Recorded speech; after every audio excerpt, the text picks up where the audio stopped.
네, 책 속의 제주 이어갑니다. 모슬포에서 책방을 운영하는 신우주 책방지기와 함께하는데요. 이달엔 청소년들을 위한 교양과학 도서를 추천해 주신다고 하셨잖아요. 책 속의 제주에서 이 과학 도서는 처음 다뤄보는 게 아닌가라는 생각이 드는데요. 어떤 책을 가지고 오셨나요? 네. 처음이라서 더 설레는 마음을 가지고 있는데요. 요새 우리 제주도에 이 우주와 관련된 뉴스가 종종 들리기도 합니다. 그리고 또 제주에 이 국가위성운영센터가 설립이 되어 있기도 하고요. 제주도정이 또 민간 우주산업 육성에 공을 들이기도 있는 때이기도 합니다. 하지만 일각에서는 이 우주산업이 군사화될 것을 우려하는 그런 목소리도 있는데요. 오늘은 이 말도 많고 탈도 많은 이 우주에 대한 이야기를 한번 나눠보려고 합니다. 우주의 별을 연구하는 이 천문학에 관한 그런 내용인데요. 바로 이주원 작가의 책 별자리들이라는 책입니다. 이주원 작가는요, 제주에서 나고 고등학교까지 제주에서 마치고요. 또 대학에 이어 대학원에서 천문학 석박사 통합과정을 수료하게 됐습니다. 이 책은요, 이 천문학을 전공한 저자의 솔직한 에세이라고 할 수 있는데요. 책 소개에 들어가기 앞서서 먼저 질문을 하나 드리고 싶은데요. 네. 이 우주 커뮤니케이터라는 직업 혹시 들어보신 적 있으신가요? 우주 커뮤니케이터요? 네. 커뮤니케이터면 뭐 대화하고 소통하는 이런 직업인데 네. 거기에 우주가 드는 건 저 처음 들었거든요. 뭐 그쵸. 우주와 듣는 사람을 연결해 줄 만큼 설명해 주는 사람일까요? 네, 맞습니다. 저도 사실 이 책을 처음 접하면서 이 우주 커뮤니케이터라는 직업을 처음 접하게 됐는데요. 천문학이라고 한다면 이 별을 보는 아주 낭만적인 직업이라고 생각하기 쉽지만요. 사실 천문학은 고도로 전문적인 학문이어서 대중이 이해하기는 조금 어려운 학문이라고 합니다. 이렇게 어려운 천문학을 대중들에게 쉽게 다가갈 수 있도록 연결해주는 이 커뮤니케이터를요, 우주 커뮤니케이터라고 하는데요. 네. 요새는 과학 커뮤니케이터라는 말도 많이 사용하는 것 같더라고요. 오늘 소개해드릴 책 이 별자리들은요, 이주연 우주 커뮤니케이터가 어떻게 천문학을 전공했는지, 그리고 우주를 공부하면서 무엇을 배우고 또 경험했는지를 아주 유쾌하게 풀어내고 있는 재미있는 책이라고 소개를 드리고 싶네요. 와, 밤하늘의 별도 달도 참 어릴 때부터 우리에게 굉장히 친숙하잖아요. 이 우주는. 그런데 천문학으로 들어가면 결코 이게 만만한 분야가 아니라고 하더라고요. 네. 제주가 별을 보기 좋은 곳이어서 천문학을 전공한 걸까요? 저자가 천문학을 선택해서 전공하게 된 그 계기도 궁금한데요. 그렇죠. 이주원 작가는요, 금성, 성모 마리아, 그리고 붉은 벽돌 이 세 개가 상징인 제주의 한 여고를 다녔다고 하는데요.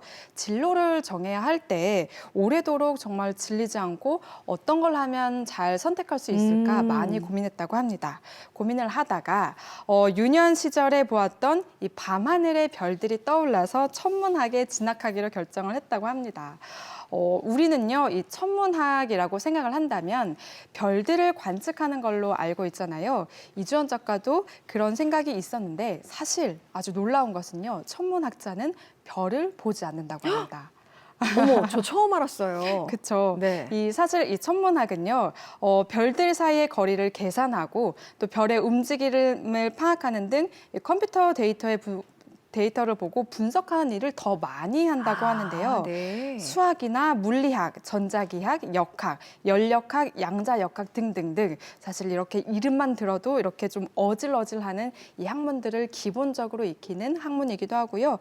또 컴퓨터 프로그래밍 그리고 코딩 이런 것들도 익혀야 비로소 천문학자로 가는 길이 열린다고 합니다. 정말 듣기만 해도 이 상당한 끈기, 인내심 이런 것들이 좀 집약적으로 요구하는 학문이 아닐까 싶은데요. 누구나 어려운 이런 학문이라서 저자 역시도 정말 수많은 통곡의 벽을 많이 만났다고 합니다. 공부하면서 많이 좌절하고 또 울고 했다는 이런 이야기인데요. 이런 이야기를 아주 위트 있게 담고 있는 책이기도 합니다. 네, 그러니까 밤하늘의 별을 보면서 별자리를 찾아보는 아주 낭만적인 학과라고 생각했는데 그야말로 공학도의 길을 걸은 네. 거예요. 아까 뭐라고 했죠? 뭐 수학, 물리학밖에 기억이 안 나는데 과목도 굉장히 어렵고요. 이렇게 어려운 과목들을 이수하면 그럼 이제 뭐 본격적으로 무엇을 공부하는 건지 그리고 네. 천문학이라는 게 아까도 뭐 잠시 얘기를 해주셨지만 어떤 걸 연구하는 건지도 좀 궁금해요. 아, 네. 조금 더 이제 깊게 들어간다 네. 본다면 천문학은요, 이 천체에 관한 정보를 수집하고 또 분석해서 우주의 구조 그리고 천체의 현상, 다른 천체와의 관계 등을 연구하는 학문이라고 보시면 좋은데요. 저자는 자신의 경험담을 소개하면서 이 천문학에 대해서 쉽게 이해할 수 있도록 잘 풀어내주고 있습니다. 저자는 대학원생일 때요, 우리 은하 중심에 있는 별들은 어떻게 분포하는지를 알아보는 그런 과제를 맡았다고 하는데요. 별 한 개당 얻을 수 있는 정보가 한 30가지가 된다고 하는데요. 네. 저자가 우리 은하에서 연구하기로 한 그 구역이요. 그 구역에 분포된 별들이 약 40만 개가 넘게 분포가 된다고 합니다. 너무 놀랍죠? 네. 네, 이렇게 많은 별들에게서 또 알고자 하는 그런 데이터만 얻기 위해서는 컴퓨터 코딩이 또 필요한 거고요. 컴퓨터 시뮬레이션을 돌려보고 몇 시간 동안 기다렸다가 또 결과를 확인하면서 우주에 대한 새로운 사실들을 발견하는 일이 바로 천문학들이 하는 일이기도 하죠. 네. 네. 어떻게 보면 굉장히 고루한 작업일 수도 있을 것 같아요. 네, 그쵸. 굉장히 엄청난 양의 데이터를 분석하고 또 분석하고 또 분석하는 이 같은 작업을 반복하면서 이렇게 새로운 사실들을 발견하고 또 그렇게 우주에 조금씩 가까워진다는 거겠죠? 네, 맞습니다. 우리가 알고 있는 이 우주에 관한 내용들은요, 이런 정말 수고스러운 그런 연구 덕분에 우리가 알게 된 것들인 거고요. 짧다면 짧은 우주 연구는요, 그래도 이 과학기술의 발전과 함께 정말 눈부시게 성장을 하고 있습니다. 우주에는 정말 많은 은하가 존재하고요. 매일같이 우리의 아침을 열어주는 바로 태양. 네. 이 태양은요, 지름이 무려 지구가 109개가 들어갈 정도로 정말 어마어마하게 크다고 하는데요. 이주연 작가는 이런 사실들을 정말 재치 있게 소개를 하고 있습니다. 뭐 예를 들어서 태양과 지구 사이에 고속도로가 깔려 있다면 이라는 다소 좀 엉뚱한 상상을 더하면서 이 태양과 지구와의 거리는 시속 100km로 달려도 무려 170년이나 걸린다고 알려지고 있어요. 시속 100km로 달려도 네. 170년이나. 네. 어마어마하게 멀어요. 그런데도 이렇게 지구를 밝히고 뜨끈뜨끈하게 해주는 거군요. 별이라는 게 참 신비한 것 같습니다. 공부를 많이 해오신 것 같아요. 그렇죠. 네, 많이 했습니다. 네, 전 사회학도지만 천문학을 처음 접하면서 네. 정말 재밌는 사실들을 정말 많이 알게 됐는데요. 우리가 알고 있는 이름, 이 별 알고 있는 이름에 대한 건 정말 한정적이지만요. 우주에는 사실 몇 천억 개의 별이 존재한다고 합니다. 하지만 이것도 알 수 없는 일이죠. 우주는 사실 우리가 생각하는 것보다 굉장히 크고 또 훨씬 넓기 때문인데요. 어쨌든 이 밤이 되면 우리는 반짝이는 이 별들을 정말 많이 볼 수가 있는데요. 이 별들은 무척이나 멀리 떨어져 있다고 합니다. 태양은 시속으로 환산해서 대충 몇 년이 걸린다라고 해서 그나마 좀 쉽게 이해를 할 수 있긴 네. 하지만 태양 다음으로 우리 지구와 가까운 별은요.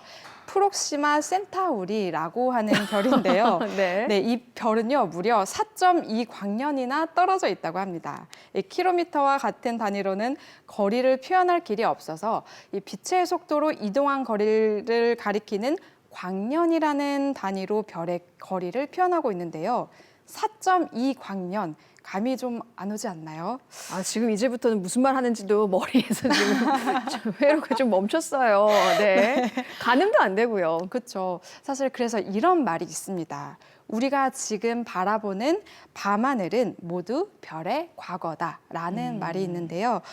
빛의 속도로 이 몇 광년을 달려서 우리에게 도달한 이 별빛이라는 것은 사실 지금 현재는 터져서 없어진 별일 수도 있거든요.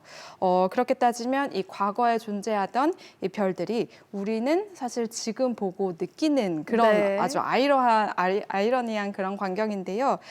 이렇게 좀 따지고 본다면 시간이라는 것이 참 신기하면서 재밌게 느껴지는 부분들이 많았습니다. 네. 그러니까 우리가 보는 별이 과거의 별의 발자취 너머의 마지막 끝을 이렇게 향해 가는 시점을 우리가 보는 게 아닌가라는 생각도 들고요. 이렇게 네. 얘기를 들어보니까 좀 철학적이기도 하고 좀 아름다운 또 예술적인 면모도 보이지 않나라는 생각이 듭니다. 정말 이렇게 어려울 수 있는 얘기를 이주원 작가가 쉽고 재미있게 소개해주는 능력이 있는 것 같아서 책을 좀 더 자세히 보고 싶다라는 생각도 들어요. 그렇죠. 네. 이주연 작가는요, 이렇게 정말 어려울 수 있는 이 천문학을 정말 재미있게 아주 유쾌하게 풀어내주고 있는데요. 책을 읽다 보면 이 우주와 인간을 향한 저자의 아주 순수하고 또 이 열정과 사랑이 정말 잘 느껴지는데요. 우리 은하에서 250만 광년을 가면요, 우리와 비슷한 은하인 안드로메다 은하가 네. 있습니다. 우주에는 아주 수많은 은하들이 모여서 거미줄처럼 연결이 되어 있다고 하는데요. 이렇게 엄청나게 크고 넓은 우주 속에서 또 어쩌면 점과 같은 지구에서 그보다 더 작은 이 점과 같은 제주에서 살고 있는 우리가 너무나 깨알 같다는 그런 생각이 들긴 하는데요. 하지만 이 저자는요, 작고 작은 존재들이 모여서 무려 138억 년이라는 시간 동안 거대한 우주를 만들어냈다고 하면서요, 밤하늘을 볼 기회가 생긴다면 우리는 우주의 과거이자 또 미래이다라는 자부심을 가져보면 어떨까라고 이야기를 또 건네주고 있습니다. 와, 이 광대한 우주 얘기를 듣다 보니까요. 인간이 정말 한낱 미물처럼 느껴지는데도 네. 이렇게 작고 작은 인간이 또 그 우주를 연구하고 그 학문을 한다는 것 자체가 또 대단하게도 느껴집니다. 이야기를 들을수록 흥미진진해지는데 청소년을 위한 교양과학 도서 이번 달 이 책을 먼저 이렇게 추천한 이유가 있을 것 같아요? 아, 네. 사실 이 책은요, 우주과학에 대해서 정말 딱딱하게 설명하고 있는 지식서는 아닙니다. 제주에서 태어나서, 네. 제주에서 태어나서 깜깜한 밤하늘을 친구 삼아서 놀던 그런 어렸을 적 이야기나 또 청소년기의 진로 선택에서 남들이 좋다는 것이 아니라 자신이 좋아하는 것을 스스로 선택하고 또 이루고자 했던 이 저자의 마음, 또 천문학을 전공하면서 자연스럽게 터득해 나갔던 이런 인생의 지혜들이요, 자연스럽게 우리 청소년들에게 귀감이 네. 될 모습이라서 추천드리고 싶었습니다. 네, 이렇게 한 권의 책으로 미지의 세계인 우주에 대해서 좀 호기심 있게 상상해 볼 수 있는 그런 책이 될 수 있을 것 같습니다. 오늘도 친절한 책 안내 잘 들었습니다. 고맙습니다. 감사합니다.